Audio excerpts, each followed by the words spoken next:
Real quick, who wants a moose? Moose. Oh. Well, all right. Also have a water bottle here. This man, this little. There you go. And I will come hand these out, but I think these are USB condoms. I'm not really sure. It's just. All right, this guy, he seems really excited, so we'll go with that. All right. I'll be right up. You can stay there. Today. He really, all right. It's open to, all right. Good luck, and be safe. All right, so Sean and Michael are here today to talk about optimizing threat information sharing, and with that, I'll let you guys go forward. Sure, so this mic is hot, right? So the fact that you're in this room means one of several things. Either you thought this was Bruce's talk and you're in the wrong room, or you went to Bruce's talk and it was full so you came here, or you were looking for somewhere quiet to hang out, or you have a security clearance with the government, you were afraid of being in that room and having a discussion with your FSO on Monday morning, or you actually are here to see us. So whichever of those things, we're happy you're here. Hopefully you'll find the next hour or so to be of some value to you. So we're going to be talking in our time this afternoon about operationalizing threat information sharing. So that's what we're going to be talking about. So let's start with one of the most important slides for any ShmooCon, which is the who are we. So you can make determinations of how much you want to put trust in anything we say.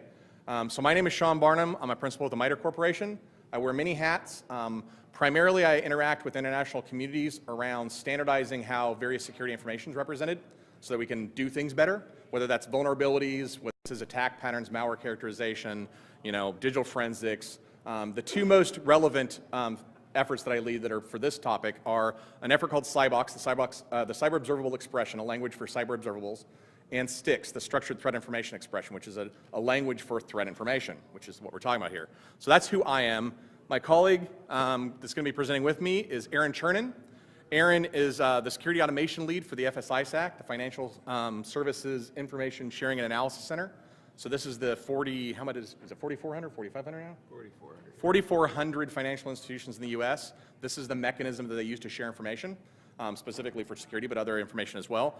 He also leads the software development efforts at SISAC. And he wanted me to let you know that he didn't have a headshot, so he took that in his hotel room. You'll probably recognize the drapes if you're staying here. I will say, please hold your applause and shmoo balls. As a caveat up front, it's likely we will be using buzzwords, specifically because that's the focus of our talk a little bit, but also the community we work with for threat information sharing, they use the word cyber. Usually in the past when I've accidentally used the word cyber at ShmooCon last year, I got shmoo balls thrown in my head. If you want to throw them, I can use them for my collection, but that's the way the community talks about things. So typically we're going to use the language that the community understands, so you might see us using buzzwords in here. So let me begin with a little bit of foundational context for what we're talking about here. So what is threat intelligence? And I'm not going to get pedantic and try and get into the formal definition on that, but want to have some common understanding of what we're talking about for the basis of so we go forward. So at a very high level, threat intelligence is an adversary-centric view of information security. So it's not just the traditional, let's look at ourselves, let's understand ourselves and pontificate our navels and think that we can identify all of our vulnerabilities, think that we can magically patch everything we find, and then voila, we're secure. That perspective is important. We want hygiene. We don't want to just ignore everything. But the reality is we do not have enough resources. We do not have the capability to defend every part of our attack surface. So if there's parts that we can't just defend by core, how do we determine where we put our efforts to block the other stuff? And you can't just do that like a hockey goalie looking at his goal.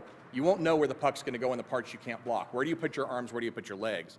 And my battery is dying. That's not good. Threat intelligence is that outward perspective. Let's turn around, let's look at the adversary, let's look at who they are, how they're behaving, where they look likely to attack us, such that we can make intelligent decisions about where to block and where not. Where do we put our efforts? So at its heart, that's what threat intelligence is. Driving down a little bit deeper, it really is well, I'm not supposed to build like that. It's an analysis-driven understanding of adversarial behavior, identity, intent, targeting, what the likely effects for potential victims would be, and what do we do about it. So all of this sorts of dimensions, this holistic view of this stuff, involves a lot of different types of information. It's a very broad spectrum of things you have to understand, of the who's, the how's, the why's, the what's, what tools, what infrastructure, what malware are they using, who are they targeting, what does it look like, how do you do indicators of things, where have incidents occurred. It really is a holistic understanding of all of that stuff It's important to note that intelligence is not just information, though. So all this information goes in as a source to intelligence, but intelligence is that taking the information, moving it to knowledge, understanding its context, and then most importantly, making that knowledge in a way that supports intelligent decisions, right? That's what intelligence is about. So threat intelligence is a holistic security puzzle, understanding not only ourselves but the adversary so that good decisions can be made. That holistic picture also balances the concepts and the activities of mitigation, detection, and response. It doesn't just simply assume you can block everything. It doesn't assume that everything gets through, and it doesn't assume that you're just operations detecting things. It's a balance across that set of things. It's critical to making good decisions in security. So fundamentally, it's not just the tactical advantage of helping and understanding things like malware analysis or digital forensics or incident response or operations or those things. It is a holistic picture that ties all that stuff together with a contextual understanding of who's doing the actions, why are they doing the actions, where has it been seen. That big picture can support much more effective decisions. And it's most effective when done collaboratively. So no organization anywhere in the world of any scale, the NSA, what my colleague next door is talking about, even the NSA does not have visibility to understand everything that's going on. Every enterprise, every organization has a limited scope of what they can see and what they can understand. When done collaboratively, so it's not just threat intelligence within one organization, but when the information is being shared, everyone has a broader picture of visibility of what's going on. And if you see repetitive things being reported, you have a much higher level of context and confidence that something's real. And you can start to see who's being targeted and affected so you can interpret things more effectively. So that's going to lead into the basis of threat intelligence, what we're talking about here, but we're going to focus primarily in our talk today on threat information sharing. So the collaborative pursuit of these sorts of practices. So threat information sharing, threat intelligence has a lot of popularity and interest lately. I'm sure everybody in this room knows why and would agree with that. It's part of why you're here. Some of that's good, some of that's bad, right? It has reached full-on buzzword status. So it still has not unseated the king and queen of infosec buzzwords. So big data and cloud are still up there above it, but it's a dark horse rising fast and really becoming out there. You pretty much see every analyst and research firm now issuing studies and reports and articles on threat intelligence, threat information sharing. That's not just the companies that do threat intelligence analysis and they're saying, here's this campaign or those kind of things. These are players writing reports on the fact that you can write reports, right? So analyst firms and things like that. And that's not always a bad thing. Some of that stuff's good. It's good to have the awareness out there. If you're pursuing this stuff and you look at good sources, it's going to help you understand this better. But anytime you have movement in an area, you also have the poser sweep in, right? So you start to have players that are talking about, to the uninformed, oh, it looks like they're, these are equivalent. But the reality is a knowledgeable source looking in is going to understand that under the covers, some of that stuff's gibberish. Some of the people talking about this stuff really don't understand what they're talking about. So it's important to actually differentiate and look at the experience of who's presenting and talking about things to understand whether it's something that's worthwhile or not. Every vendor out there is also moving in this space. There are lots of great solutions being done by engineering to support threat intelligence, to support threat information sharing. But similarly, anytime you start to see threat intelligence and stuff come into marketing, you need to ask yourself, did it get put there by the marketing group or by the engineering group? And if it's the engineering group, it's probably a decent thing. If it came from the marketing group, it's fluff, right? So you'll see, do we really have to talk about vulnerability scanners that have been around for a long time, now being referred to as vulnerability intelligence tools, just to throw the word intelligence in there? And that, on the RSA floor, I saw 2 different vendors actually do that. I also saw a static source code analysis vendor talking about software intelligence. So, I mean, again, there's some good capabilities coming out of the vendor space, but there's also a lot of hype and a lot of buzzword crap that you want to ignore. Every sessions, and of course, that's not a bad thing. It got us on the stage and it got us our badges, right? So, hey, that's good. So, thank you, ShmooCon Program Committee. But you'll also see some of the stuff that in a stretch goal to try and get that in, sometimes you will get speakers who maybe not understand it all that well, or you'll get the architecture parts that you don't want. Similarly, going beyond even the technical space and the security space, you start to see the media talking heads talking about threat intelligence and threat information sharing, right? Network news programs are talking about this stuff. Non-technical magazine articles and bloggers and stuff. So again, this is good from an awareness perspective, letting people know that this stuff's important, but you also get a lot of people talking about things that have no clue what they're talking about. I get phone calls from my parents who are Luddites in the West Coast going, hey, I just saw this in the news. They have no idea what they're talking about, right? So it's important to understand the value point there. And then we even see this sort of stuff being talked about not just once or twice, but on an ongoing basis from the highest orders of government, right? So the White House talking about this stuff, or Congress talking about these things. So there's a lot of popularity, interest, but there's also a lot of hype. So it's important to try and differentiate between those when we think about this stuff. That sort of interest and activity is also moving to a lot of policy activity. So we've moved past the days when the people who were the security guys in the trenches who actually do this stuff and have been doing it for a while on their own, ad hoc within their organizations, they've been doing intelligence.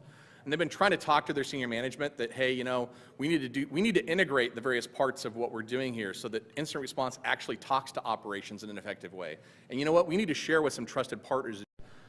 We moved past the stage where a lot of that has to happen and you have to convince people, to the senior levels are now understanding this. So you see some policy coming out, whether that's in the commercial space, a lot of the verticals, so the financial sector, national health sector, electrical sector, Ben, shout out, ICS, telecom, IT, these different places are now, large organizations are actually defining policy to do this stuff. You're seeing intra-government policy. So if you're familiar with the CNCI 5, the Comprehensive National Cybersecurity Initiative, Part 5, basically says, hey, that actually deal with this kind of things, you should probably be talking to each other, right? So defense should be talking to DHS, it should be talking to law enforcement. And so there's some policy coming around those things happening. There's intra-government policy happening from an international perspective. In the EU for European nations, how they're going to share. There's allies, there's all kinds of different things going on at that level. There's legislative activity. You're seeing things out of the Hill, right? So CISPA that came out was how people can do this. Now, there's issues with how that was done. It was thrown together relatively quickly and maybe did not provide appropriate levels of concern for privacy and some other issues, or at least how they talk about it was not done very well. But you'll see those sorts of policies coming out in the legislature, and you're even seeing it out of the White House too, right? So the PPD 21, the National Strategy for Information Sharing and Security, these sorts of things from a national level saying, hey, we need to think about this. So there's statements coming out of saying, this is important and thou shalt go do it. So that's important to have that top cover from a funding perspective, from a support, those sorts of things. But the reality is policy alone doesn't get you there, right? The real world's a little more challenging. So the real world, to do real operational threat intelligence and information sharing, is more than just policy. There's lots of different dimensions of challenges. There's technical challenges. So how do we actually talk about the things we want to talk about? How do we process that? How do we analyze that? How do we store it? How do we exchange it? There's issues with automation, so how do we automate handling of this stuff, automate analysis, these sorts of things. There are information sensitivity challenges. So the privacy issue that I was just talking about is one, but there's others, right? There's classification issues with government. There's sensitivity within even certain commercial spaces of how much do I want to tell you about something because I might be exposing something that I don't want to. There's human challenges. People that understand this stuff are in very short supply to try and do this, and the scale and scope of information we're dealing with is massive. So there's challenges around how you actually get the right people, the right things. There's trust challenges. This is fundamental. So anytime you're dealing with sharing, you're talking about you actually, what are you going to share with who? Because it's not just a binary decision. I'm going to share something with you and maybe something else. And how much do I trust the stuff that's coming back from you? Do I really put high trust in it and act on it immediately? Do I do extra activity? So there's challenges around that. There's policy conflict challenges. Shocking, right? So all these policies are going on. They don't all align, especially in the international sphere. So if you're dealing with intersections of policy, how do you work that out? How do you actually deal with multiple policies in different contexts and stuff? So the nice thing is there is a lot of activity also to try and start to make this stuff operational, practical, real, right? So you see scores of different communities, vertical ISACs like I talked about, and Aaron, my colleague here, is going to be talking with us briefly here about what the financial community is doing. But you're also seeing regional communities, right? So in the Northeast, in the West, in Seattle area has got the SWIFT stuff, there's the PRISM stuff, there's lots of different regional stuff, there's inter-government communities, there's intergovernment communities. There's also various efforts to try and make this stuff more practical. So one of those, just the one that I lead, a community effort called STIX, is probably the largest and widest spread, involving hundreds of organizations in all different areas, but there are others. So STIX is an international community of players. MITRE plays, my role and MITRE's role is as a coordinator among those things, and our role is sponsored by DHS. It involves lots of players trying to say, okay, well, if all these organizations are trying to share this information, how do we make that better? How do we actually structure the ways to talk about that so that automation can be applied, so that consistency is there, so trust models can be built appropriately? So there's things like that. And then there's a lot of activity, like I said, in the vendor space. I can tell you there are almost every security vendor you're going to think of is looking to try and either integrate what they do into the broader picture, or are looking to extend what they do into this space and understanding things, or new companies and some of the bigger companies are really looking to do whole new solution levels that integrate this stuff into things like active cyber defense and things like that. So there is a lot of good progress being made. There's a lot of activity that we can learn from, but I'm going to hand it over to my colleague and let him talk a little bit about what the financial community is doing right now. Sean, did you save me any battery? Do I have battery? I think it should be okay. All right, great. I hope so. So I'm Aaron Chernin, and I work for the Depository Trust and Clearing Corporation, and I lead the security automation team, where we focus on automating a lot of the manual tasks that we do in information security today. I also wear another hat, the FSI-SAC. I chair the Security Automation Working Group there. So the FSI-SAC, large acronym, Financial Services Information Sharing and Analysis Center. Think of us as thousands of banks that all compete against each other. We need a neutral ground to come together to talk about the common threats that attack us. And that's only 4,400 members, and we represent a majority of the financial sector. And within it, we have the Security Automation Working Group that I chair. And just be forewarned, we don't just talk about the way things should be. We don't just talk about how to fix them for months on end. We write software and we fix it. But before we can write software, we have to build a business case. And there's a number of business case on risk reduction, right? So if we do things faster, we reduce risk, but it's sometimes the right dollar signs around it. So the business case that I'm showing here is one that we built based around automation. So what I did is I sent a survey out to the 4,400 members, and I asked them about the key points of cyber intelligence processing they did and how long it took. So how long did it take to extract? How long did it take to write the email or put it in Excel? How often do you check your inbox every day for someone telling you something? How long to read that from your inbox and get it out of Excel and then get it into your tools? So an average throughout the industry, it was approximately 7 hours per indicator. That's pretty high. So if we take CISP, which is one of the intelligence sources we use, and it's just one of them, and we take all the indicators that we receive from CISP, and we multiply that by 7 hours and also by the average cost of a threat intelligence analyst, we end up at approximately $10 million per financial institution to manually integrate this data. And you know, with most Intel feeds, to keep up to date with that would be approximately $35,000 a day in man hours. And that's just one source. So we're not doing anything, right? So on average, we're ignoring over half of the intelligence that we receive. If you look at how folks answered, how many people are dedicated within their environment per FI or financial institution processing cyber intel, and you can only do 1 hours, that's about 1 indicator a day. So it's likely less than 2% of the intelligence we receive we actually act upon. So the real problem we found isn't that we don't get enough intel, and the real problem isn't that the intel isn't good enough. The problem is we have intel, where we have threat intelligence analysts doing the jobs of machines, right? So we have threat intel analysts converting data from one format to another. We've got threat intel analysts copying from one tool to another instead of doing analysis. So why don't we let the machines do the machine work, and we'll free up time for threat analysts to do analysis work? So how do we make machines talk to machines? I mean, this is a problem that we solved, I don't know, tens of years ago, right? To make machines talk to machines, we need standards, right? We need predictable formatted data so the machine can act upon it when it receives it. The structure that we picked was STIX, or the Structured Threat Information Expression, and it's primarily XML, but you could do it in JSON or however you like. great thing about Sticks is it allows us to talk about orders and campaigns and TTPs. It's not just focused on incidents or indicators. And to get this intelligence data from point A to point B, we need a method to move it. And that's where Taxi comes, which is another standard, so the trusted automated exchange of indicator information. And it's a RESTful interface that, think of it, allows us to push and pull intelligence from remote sources. We built a repository to try to start implementing some of this automation. Looking at the technology stack from the top down, Bootstrap, Django, Python, MongoDB.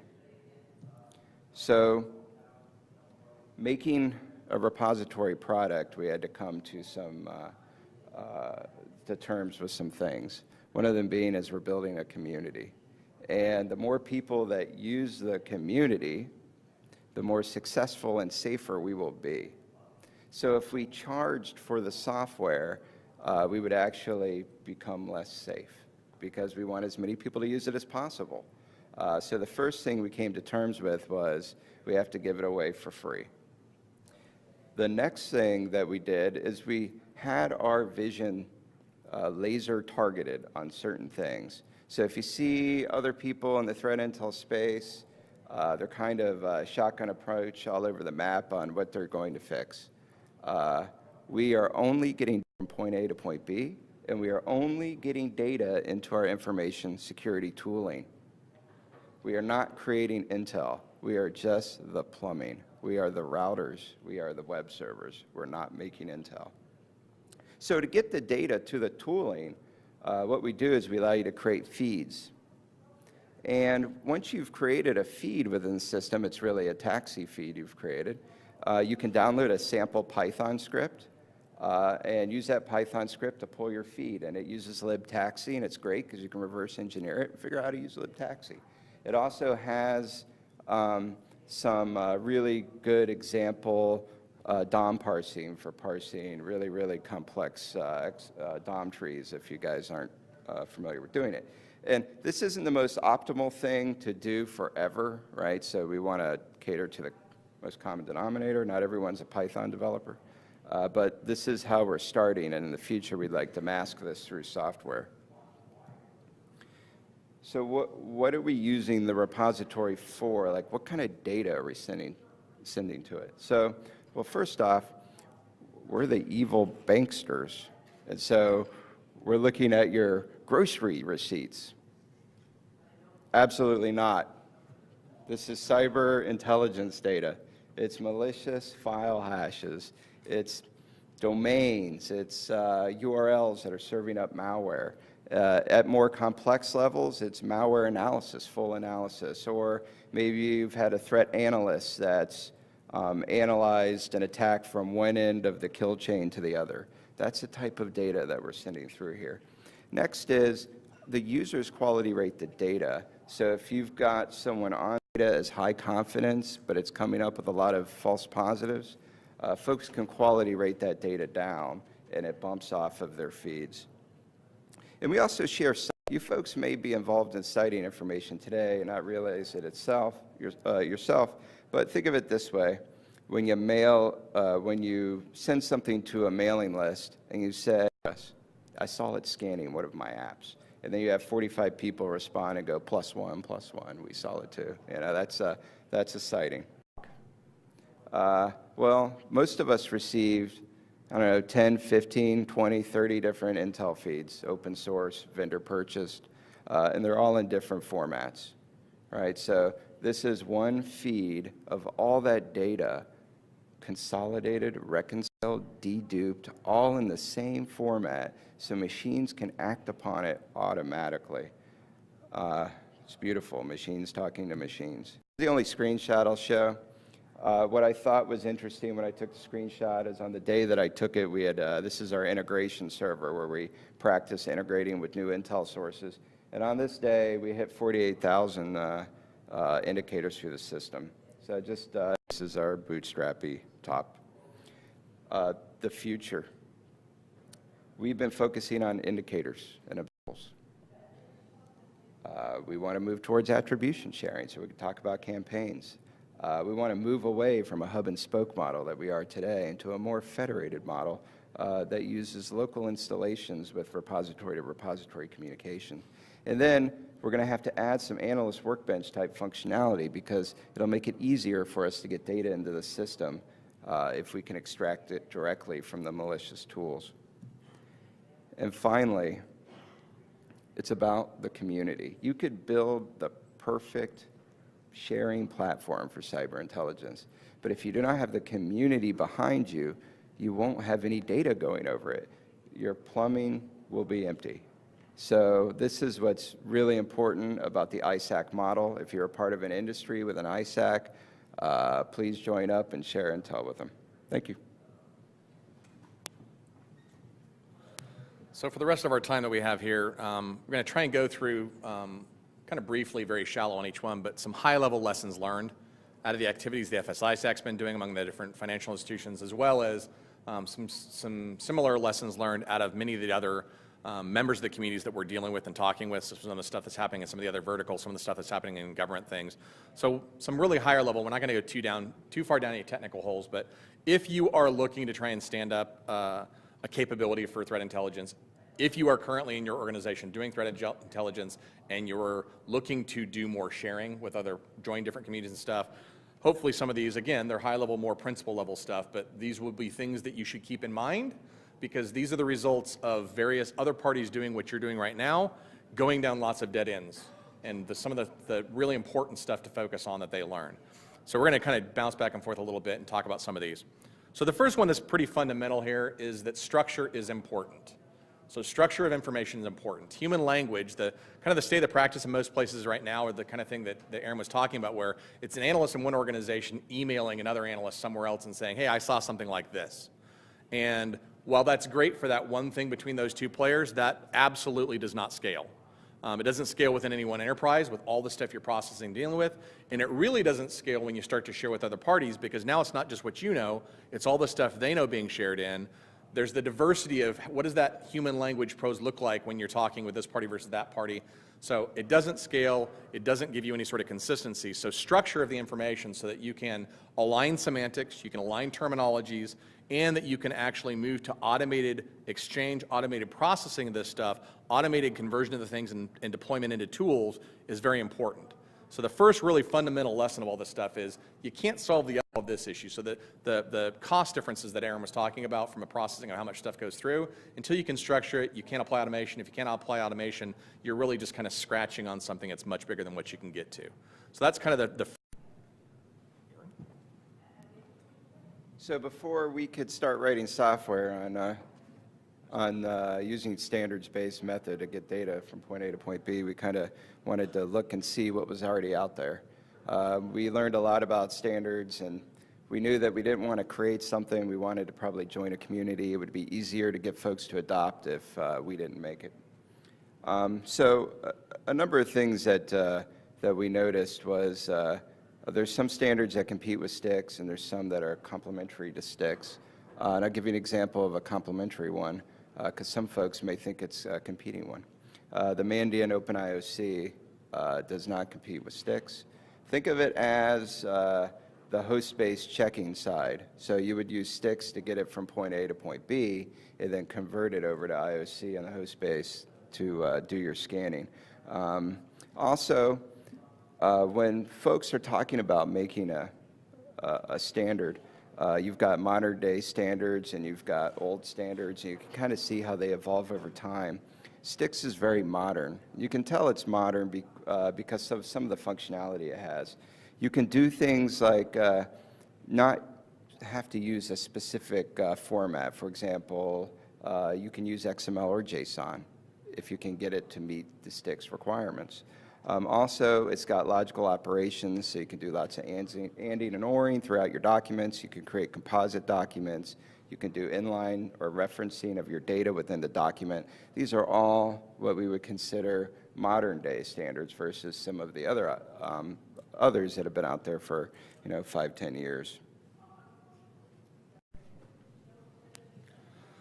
So the next one is semantics matter. So if you're going to actually talk about structuring information, It's more than just a format of something saying, oh, well, okay, well, when we're going to talk about a file size, it's going to look like this. That's important. You have to do that for consistency. But for this stuff to be effective, especially given the nature of all the different ways this can be done, you have to think above simply the format of one thing. Languages these sorts of structures are much more effective when they're higher level languages that are more flexible, so that they deal with not only the specific formats, but they deal with the semantics, ontology, taxonomy, these sorts of things, so that you can understand not just, oh, when you talk about an apple, here's what you say, but what is an apple, and what does an apple mean, and how does that relate to the bigger bowl of fruit? And so representations for structuring this information are much more effective when they actually consider everything from the lowest level representation, which you absolutely have to have for automation, because machines can only understand it when you've specified it. But for people to understand how they're going to do this and deal with it, and when they generate stuff, when they consume stuff, those other levels are equally important. So you have to actually have some commonality for semantics in those other levels as well. So it's really a balance across that entire stack of abstraction that is most effective when you're actually talking about structure for these things.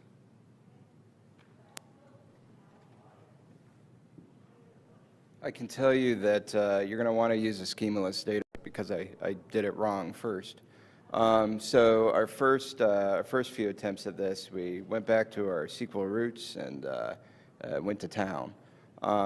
We went quickly into mapping hell, taking sticks content and mapping it to tables with hundreds of columns.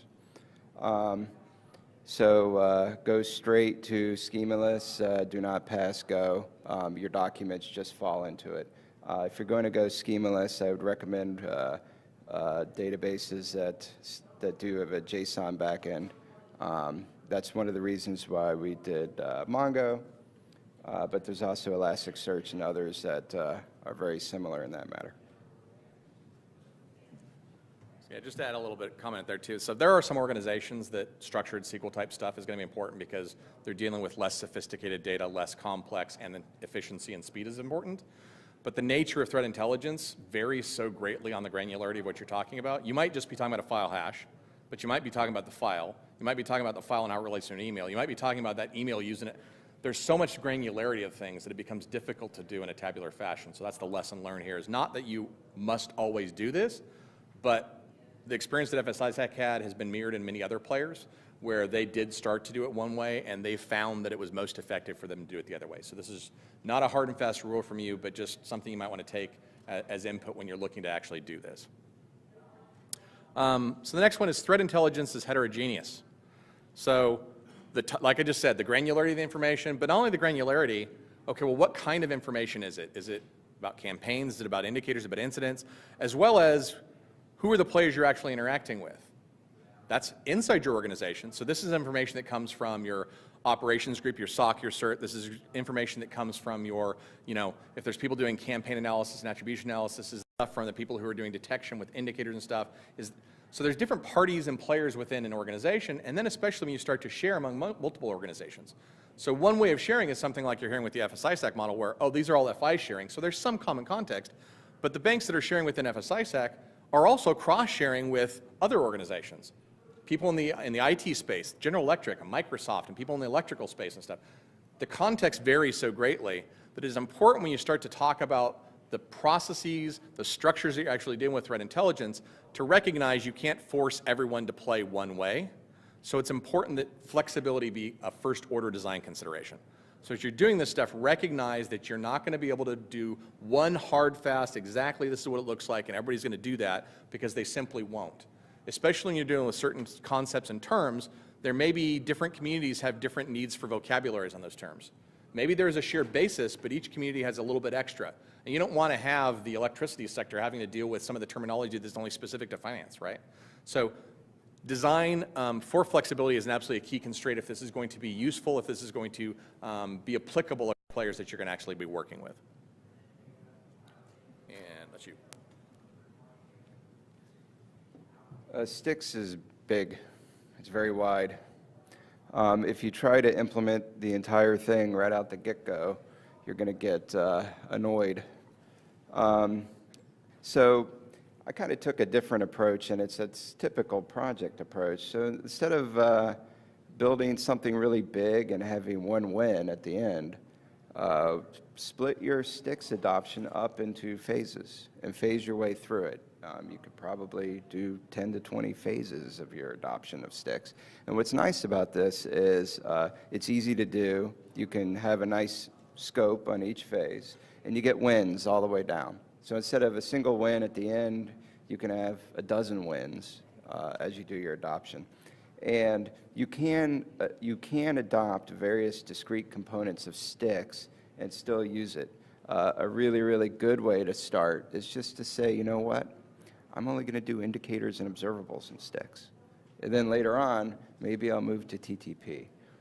Or you could scope it down even further and say, maybe I'm going to adopt these certain observable types. I'm only going to share file objects. I'm only going to talk about files over sticks.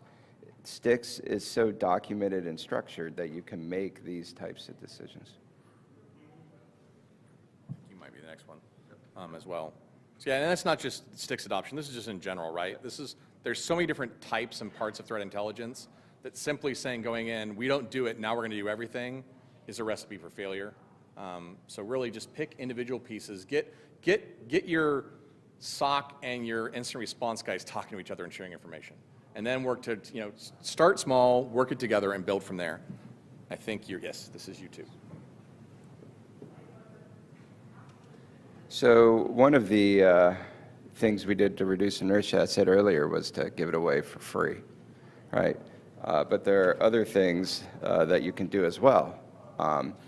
We can't tell everyone to go ahead and do a taxi poll.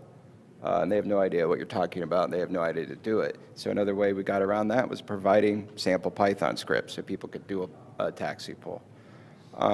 Next is, if you see what other folks are doing in this space, it usually, I'll give an example if any of you guys have messed with something called crits. There's like, I don't know, 3 or 4 pages worth of commands that you need to install to get it up and running.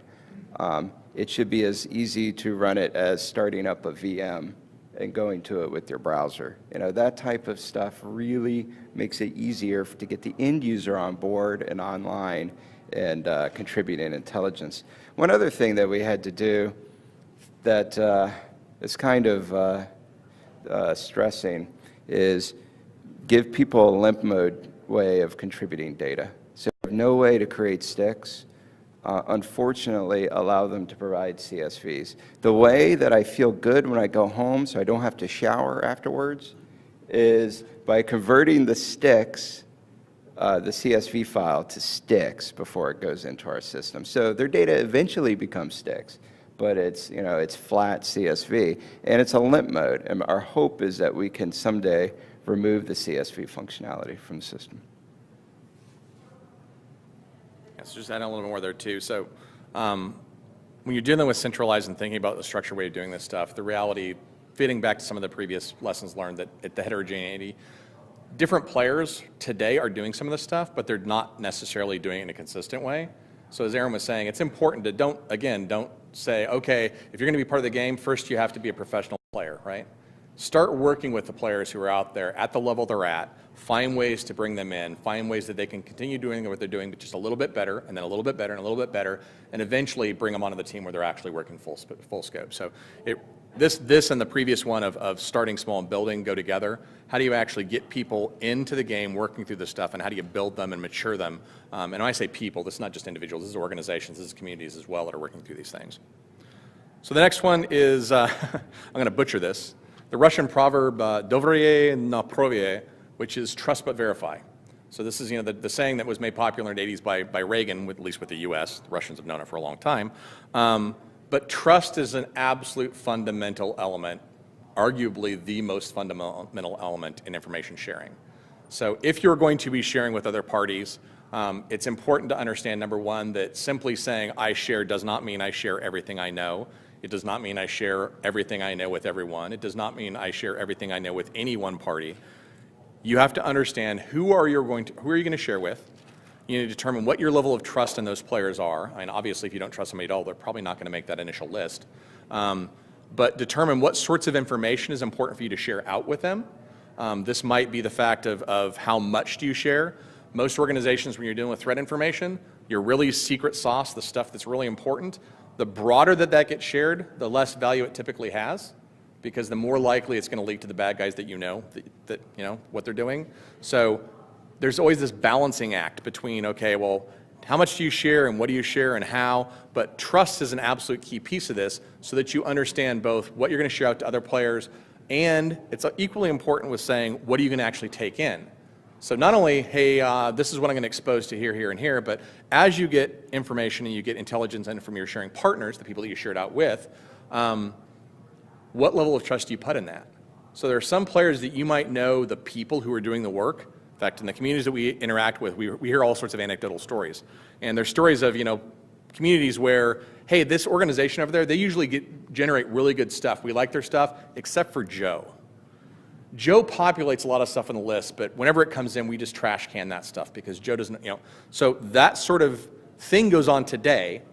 But it's important when you're starting this that you understand that trust is not simply a homogenous view. You really have to understand the different dimensions of this, who you're going to trust. Stuff that comes in from one party, does it require an extra level of review? Does it require an extra level of analysis? Or is this stuff, because of the nature of what's being shared and how much you trust those players, is it possible in an automated fashion to take an indicator in from a partner you highly trust and in an automatic fashion at machine speed deploy that to your sensors? Or an action to your infrastructure that's going to actually take course of action for blocking and things. So fundamental to information sharing, not just in threat, but is this dimension of trust, and it's very important that this be thought about. It's not simply a technical challenge. It goes beyond that. Next one is threat intelligence sharing is a lot like the lottery. The more players that play, the bigger the rewards.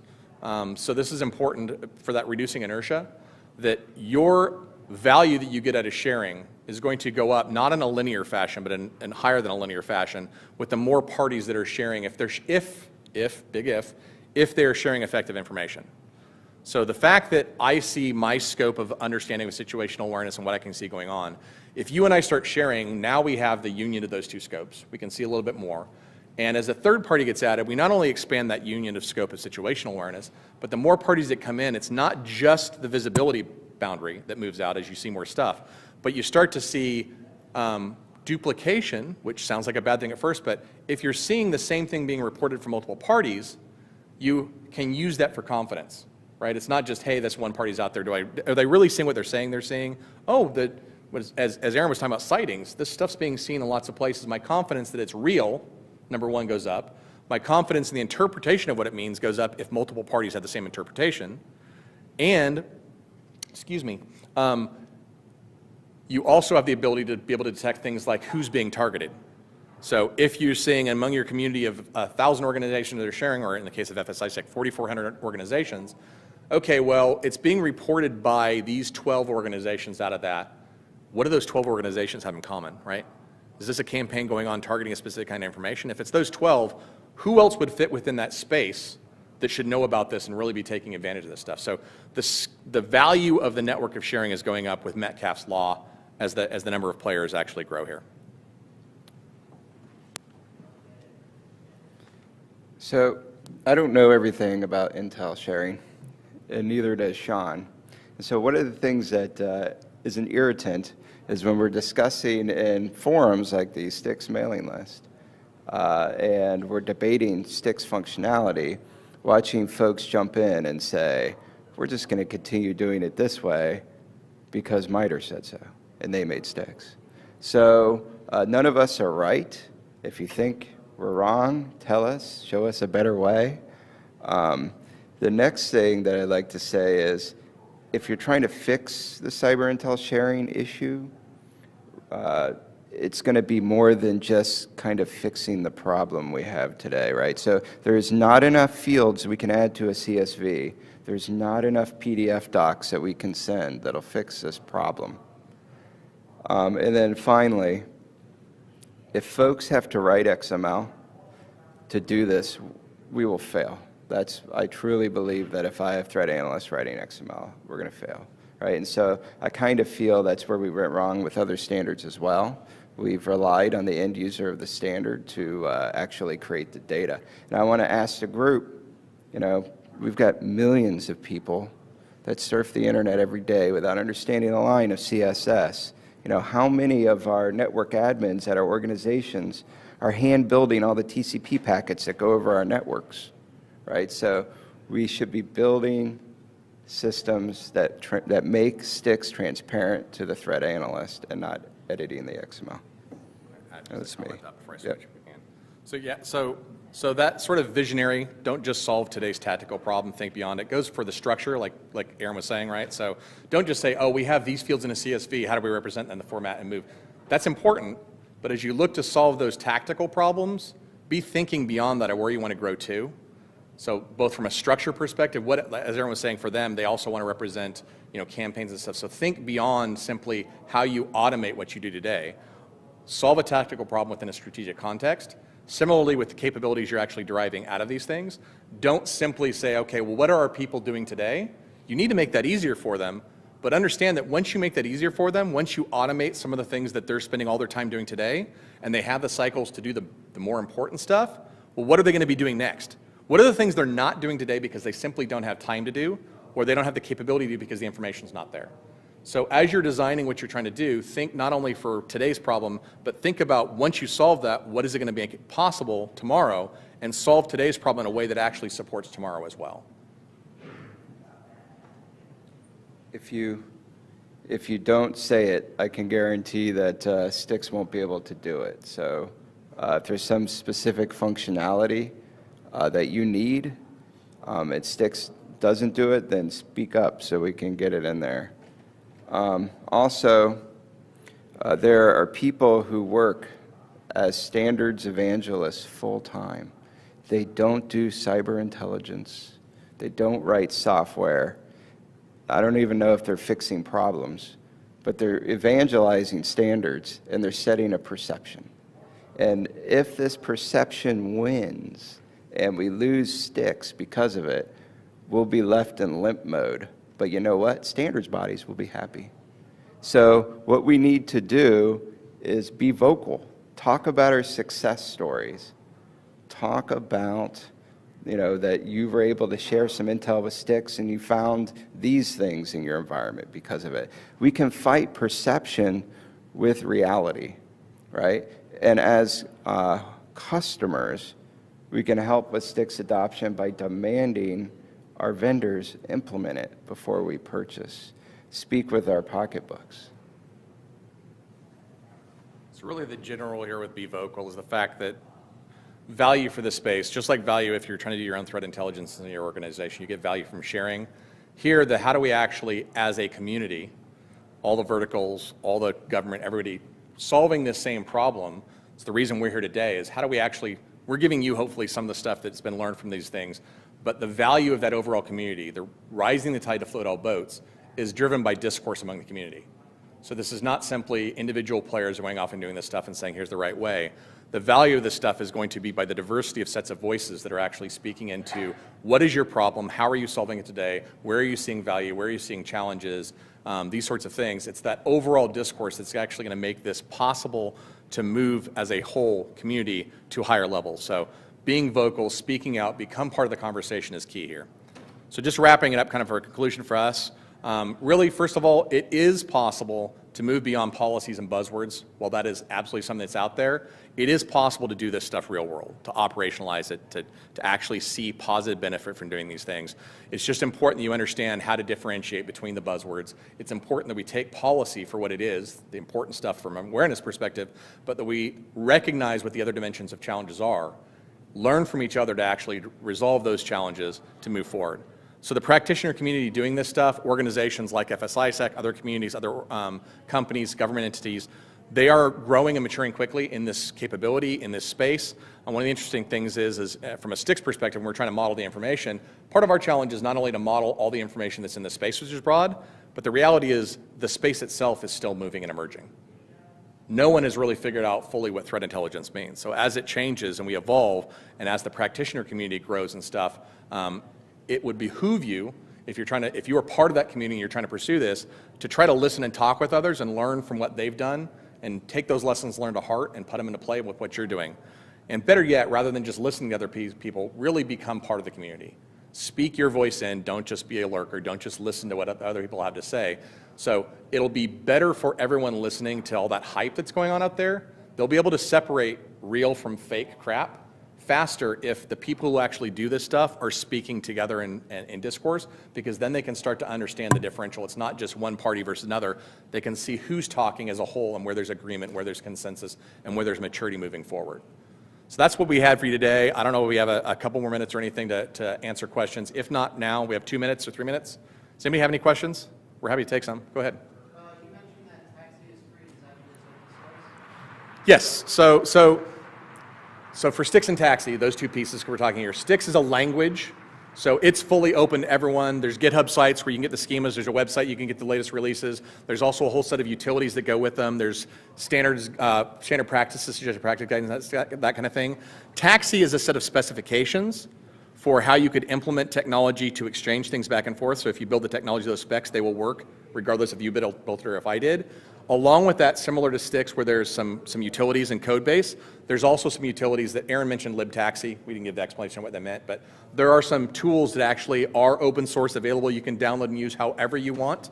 So all of this stuff is free and open to everybody to consume and to use however you want. Even the utilities that we provide for the Stix stuff and these things, they are by no means intended to be products.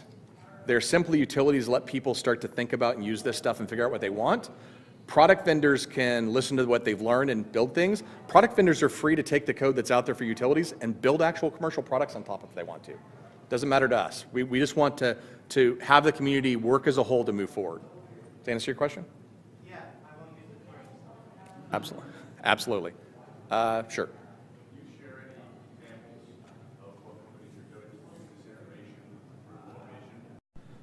Do you want to speak to that one? Sure. I'll let the yeah, if you can repeat the question too. Oh, I got that shock that you got earlier. You heard that. So I guess was the question, can we give some examples of integration using Stix data that's been shared to them? I can't talk about any incidents or events that have occurred, but I could tell you that folks are taking Stix data that they've received from the FSISAC, converting it into things like snort rules, Mandy and OpenIOC signatures. They're pushing it into their QRadar SIMs. Some folks are creating Splunk reports out of the data. It's with the Python script we give folks, you just need to be a modest Python developer to be able to take that data and convert it into some other proprietary format.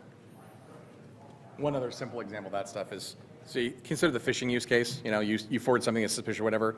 There's utilities that people are using now that can take the emails that come into suspicious whatever and can automatically transform and build the full structured representation of the email, all embedded URLs, all attached files. The URLs derive out the domains, do whois lookups and capture that, do DNS queries and capture, so that the poor sap that comes in every day and looks at that has the first 12 steps they're going to do automatically done. So there's lots of examples like that of different organizations doing that. I think maybe we have one last. Nope. I just got told I'm done. So we're happy to answer questions offline if anybody has anything.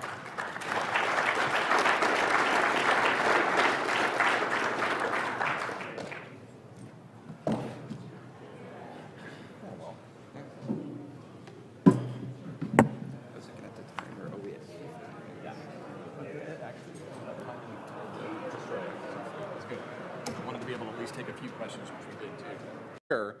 That perspective is important. We want hygiene. We don't want to just ignore everything. But the reality is we do not have enough resources. We do not have the capability to defend every part of our attack surface. So if there's parts that we can't just defend by core, how do we determine where we put our efforts to block the other stuff? And you can't just do that like a hockey goalie looking at his goal. You won't know where the puck's going to go in the parts you can't block. Where do you put your arms? Where do you put your legs? And my battery is dying. That's not good. Threat intelligence is that outward perspective. Let's turn around, let's look at the adversary, let's look at who they are, how they're behaving, where they look likely to attack us, such that we can make intelligent decisions about where to block and where not. Where do we put our efforts? So at its heart, that's what threat intelligence is. Driving down a little bit deeper, it really is an, I'm not supposed to have built like that. It's an analysis-driven understanding of adversarial behavior, identity, intent, targeting, what the likely effects for potential victims would be, and what do we do about it. So all of this sorts of dimensions, this holistic view of this stuff, involves a lot of different types of information. It's a very broad spectrum of things you have to understand, of the who's, the how's, the why's, the what's, what tools, what infrastructure, what malware are they using, who are they targeting, what does it look like, how do you do indicators of things, where have incidents occurred. It really is a holistic understanding of all of that stuff. It's important to note that intelligence is not just information, though. So all this information goes in as a source to intelligence, but intelligence is that taking the information, moving it to knowledge, understanding its context, and then most importantly, making that knowledge in a way that it supports intelligent decisions, right? That's what intelligence is about. So threat intelligence is a holistic security puzzle, understanding not only ourselves but the adversary so that good decisions can be made. That holistic picture, the two most relevant efforts that I lead that are for this topic are an effort called CyBox, the Cyber Observable Expression, a language for cyber observables, and STIX, the Structured Threat Information Expression, which is a language for threat information, which is what we're talking about here. So that's who I am. My colleague that's going to be presenting with me is Aaron Chernin. Aaron is the Security Automation Lead for the FSISAC, the Financial Services Information Sharing and Analysis Center. So this is the how much is it 4,400, 4,500 now? 4,400. 4,400 financial institutions in the U.S. This is the mechanism that they use to share information, specifically for security, but other information as well. He also leads the software development efforts at SISAC. And he wanted me to let you know that he didn't have a headshot, so he took that in his hotel room. You'll probably recognize the drapes if you're staying here. I will say, please hold your plows and ShmooBalls. As a caveat up front, it's likely we will be using buzzwords. Specifically because that's the focus of our talk a little bit, but also the community we work with for threat information sharing, they use the word cyber. You know, usually in the past when I've accidentally used the word cyber at ShmooCon last year, I got ShmooBalls thrown in my head. If you want to throw them, I can use them for my collection, but that's the way the community talks about things. So typically we're going to use the language that the community understands, so you might see us using buzzwords in here. So let me begin with a little bit of foundational context for what we're talking about here. So what is threat intelligence? And I'm not going to get pedantic and try and get into the formal definition on that, but want to have some common understanding of what we're talking about for the basis of so we go forward. So at a very high level, threat intelligence is an adversary-centric view of information security. So it's not just the traditional, let's look at ourselves, let's understand ourselves and pontificate our navels and think that we can identify all of our vulnerabilities, think that we can magically patch everything we find, and then voila, we're secure. So big data and cloud are still up there above it, but it's a dark horse rising fast and really becoming out there. You pretty much see every analyst and research firm now issuing studies and reports and articles on threat intelligence, threat information sharing. That's not just the companies that do threat intelligence analysis and they're saying, here's this campaign or those kind of things. These are players writing reports on the fact that you can write reports, right? So analyst firms and things like that. And that's not always a bad thing. Some of that stuff's good. It's good to have the awareness out there. If you're pursuing this stuff and you look at good sources, it's going to help you understand this better. But anytime you have movement in an area, you also have the poser sweep in, right? So you start to have players that are talking about, to the uninformed, oh, it looks like these are equivalent. But the reality is a knowledgeable source looking in is going to understand that under the covers, some of that stuff's gibberish. Some of the people talking about this stuff really don't understand what they're talking about. So it's important to actually differentiate and look at the experience of who's presenting and talking about things to understand whether it's something that's worthwhile or not. Every vendor out there is also moving in this space. There are lots of great solutions being done by engineering to support threat intelligence, to support threat information sharing. But similarly, anytime you start to see threat intelligence and stuff come into marketing, you need to ask yourself, did it get put there by the marketing group or by the engineering group? And if it's the engineering group, it's probably a decent thing. If it came from the marketing group, it's fluff, right? So you'll see, do we really have to talk about vulnerability scanners that have been around for a long time, now being referred to as vulnerability intelligence tools, just to throw the word intelligence in there? And that, on the RSA floor, I saw 2 different vendors actually do that. I also saw a static source code analysis vendor talking about software intelligence. So, I mean, again, there's some good capabilities coming out of the vendor space, but there's also a lot of hype and a lot of buzzword crap that you want to ignore. Every questions, and of course, that's not a bad. Real quick, who wants a moose? Moose! Oh. Well, all right. Also have a water bottle here. This man, this little. There you go. And I will come hand these out, but I think these are USB condoms. I'm not really sure. It's just. All right, this guy, he seems really excited, so we'll go with that. All right. I'll be right up. You can stay there. Today. He really. All right. It's open to. All right. Good luck and be safe. All All right, so Sean and Michael here today to talk about optimizing threat information sharing. And with that, I'll let you guys go forward. Sure, so this mic is hot, right? So the fact that you're in this room means one of several things. Either you thought this was Bruce's talk and you're in the wrong room, or you went to Bruce's talk and it was full so you came here, or you were looking for somewhere quiet to hang out, or you have a security clearance with the government and you were afraid of being in that room and having a discussion with your FSO on Monday morning, or you actually are here to see us. So whichever of those things, we're happy you're here. Hopefully you'll find the next hour or so to be of some value to you.